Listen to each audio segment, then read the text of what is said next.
Barrows. I'm from Oxford, but I represent Norse Energy, natural gas drilling company.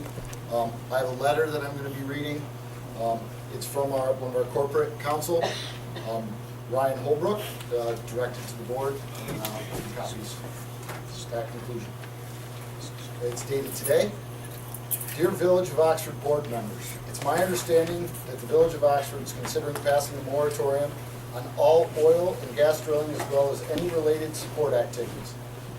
This is unfortunate news that yet another municipality could be used as a cog in a public relations campaign by those simply opposed to the oil and gas industry, regardless of the benefits that it provides. The source of the funding for the Slotchke's, who recently lost a similar case in Binghamton, should be of interest and concern to you as trustees for your community. Are they prepared to indemnify the village for any liability arising from this action? We suspect not. While moratorium opposing hydrocarbon development may be the goal of anti-drilling activists and those who fund them, such as the Pork Foundation, it is questionable that this initiative is in the best interest of the citizenry of the Village of Oxford.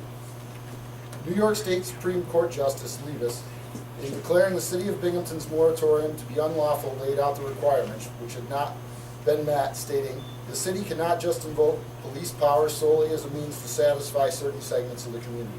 Rather, the city must satisfy the well-established legal requirements that show A, 1, dire emergency, that 2, the moratorium is reasonably calculated to relieve a crisis, and that 3, they are taking steps to solve the problem.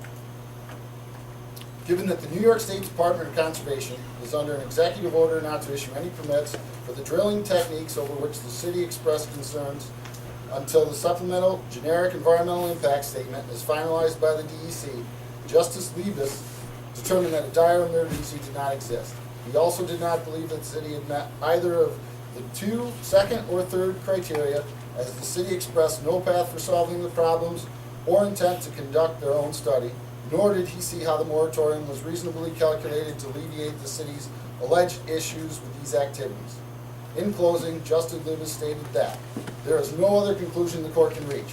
Local law 11-006 fails to meet the criteria for a properly enacted moratorium. The circumstances that would be necessary to pass a valid moratorium did not exist in the city of Binghamton and likewise do not exist in the Village of Oxford.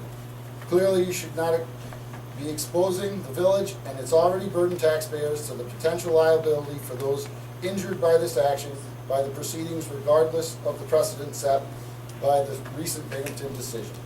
I hope that you carefully weigh all these factors before you consider proceeding with a moratorium. Yours truly, Ryan Holbrook, Esquire, Corporate Counsel.